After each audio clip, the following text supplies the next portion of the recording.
Tipu, the tiger of Mysore, as feared as the formidable jungles of his kingdom, was an innovator and a visionary ruler whose mastery in warfare was matched only by his statesmanship. His defiance against the mighty British Empire echoed across the Deccan Plateau, turning him into a legend.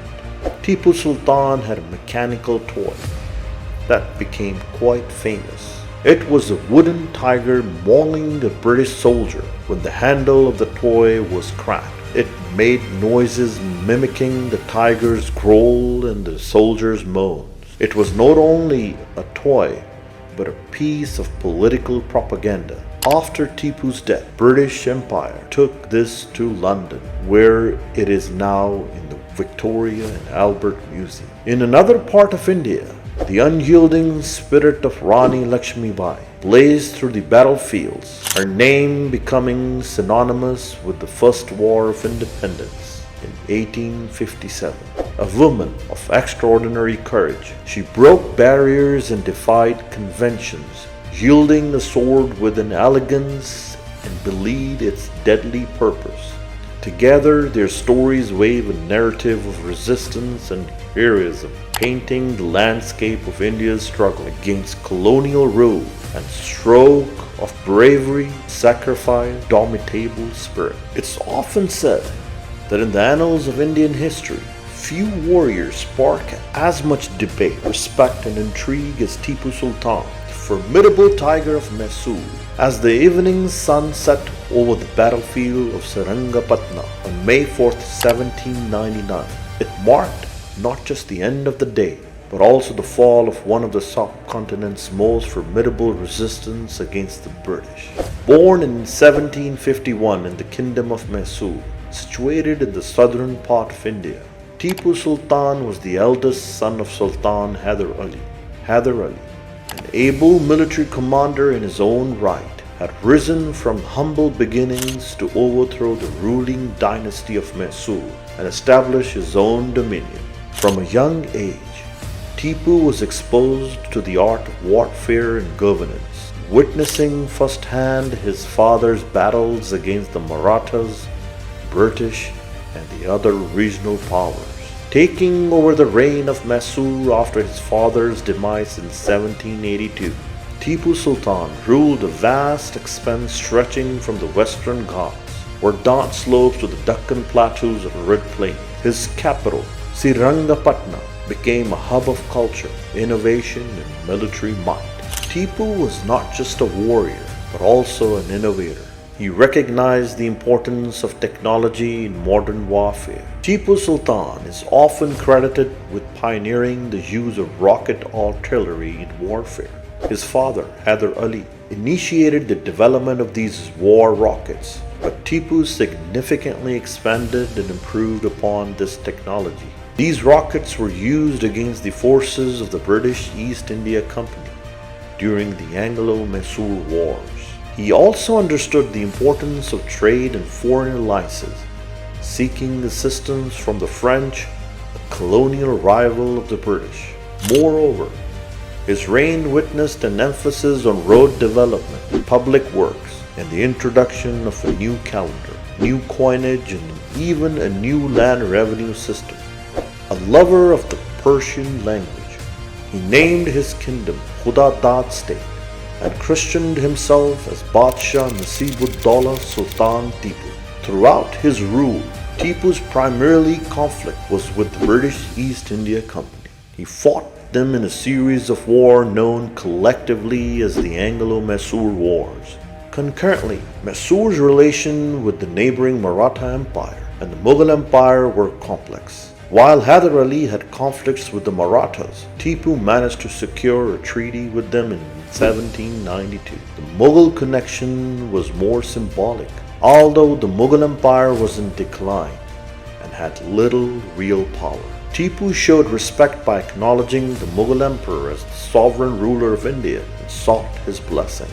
Historians often debate Tipu's legacy. Many view him as a freedom fighter who resisted colonial rule, while others highlight his administrative and military innovations. Conversely, Some historians criticize him for his religious policies and the forced conversions of Hindus and Christians to Islam.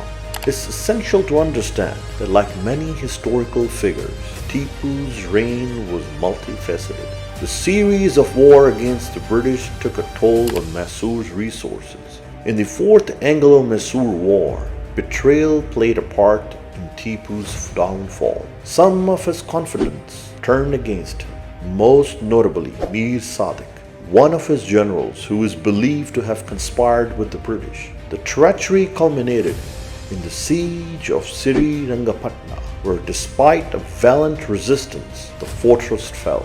Tipu, true to his reputation, fought till his last breath, died on the battlefield. While Tipu Sultan's reign was marked by resistance against the British, he was more than just a warrior. He was a statesman, innovator, and a visionary ruler. In a time when many Indian rulers succumbed to British diplomacy or might, Tipu stood tall, challenging their advances at every turn. In the end, the Tiger of Mysore remains a symbol of resistance, beacon of hope for those who believed in the idea of a free and sovereign nation. Even today, his memory evokes a sense of pride and respect, a testament to a life devoted to the protection and prosperity of his realm. Jhansi Ki Rani, the brave heart queen, a fearless warrior, an indomitable spirit, and a symbol of resistance against the British rule. Such is the legacy of Rani Jhansi, immortalized in Indian history as Jhansi Ki Rani. Her legendary cry, "I will not give up my Jhansi," resonates even today as a symbol of valor and defiance. Born in 1828 in Varanasi, then known as Kashi, as Mani Karnika Thambi, she was effectively called Manu. Orphaned at a young age, she was raised in the court of the Peshwa of Bithur, where she was trained in sword fighting and horseback riding. At a tender age, she was married to Raja Gangadhar Rao of Jhansi and was hereforth known as Rani Lakshmibai. Jhansi was a prosperous state located in the northern part of India. Following her husband's ultimate death in 1853, Rani was left with their adopted son, Damodar Rao. However, the British, under the policy of doctrine of lapse, refused to recognize Damodar as the legal heir and sought to annex Jhansi. This policy, initiated by Lord Dilhousie, sought to take control of princely states where there was no natural heir. Rani's refusal to cede her kingdom marked the beginning of her resistance against the British. Rani Lakshmibai was known for her strategic acumen, leadership and martial skills. Fluent in Marathi and proficient in Hindi, she could inspire and command respect from her subjects and soldiers alike. Her strengths lay not just in her military prowess, but also in her ability to galvanize people, transcending barriers of caste and class. Historians often highlight Rani as a pivotal figure in the 1857 Indian Rebellion against the British rule, while some portray her as a mother figure who stood up in defense of her son and state. Others emphasize her role as a nationalist who saw the larger picture of a free India. However, it's unanimous that her impact on the rebellion was significant, making her a central figure in India's fight for independence. While the Rani fortified her city, anticipating a British assault, traitors from within sought to undermine her. Her trusted aides, Sadashiv and Motibai, are often alleged to have conspired against her. Despite facing internal treachery and superior British force, Rani led her army to battlefield. In 1858, during the siege of Jhansi by British forces, she defended her city with unmasked valor. However, with the odds stacked against her, Jhansi fell.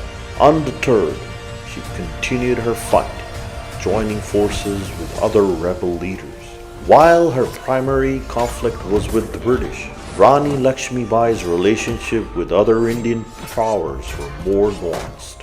She has been trained under the Maratha Peshwa and had considerable influence from the Maratha culture. As for the Mughal Empire, by her time, it was a fading power, especially after the 1857 rebellion. However, During the revolt, she did collaborate with the rebellion leaders, including those who were rallying around the Mughal Emperor Bahadur Shah Zafar in the collective fight against the British. The legend of Rani Lakshmibai is not just that of a queen who defended her kingdom, but of a woman who defied the norms of her time to become a symbol of resistance. Her audacious spirit and unparalleled bravery in the face of adversity have left an indelible mark in history. As the pages of time turn, many monarchs, leaders fade into oblivion, but the tale of Jhansi Ki Rani, astride her horse with sword in hand, charging fearlessly against the might of the British Empire, continues to inspire generations.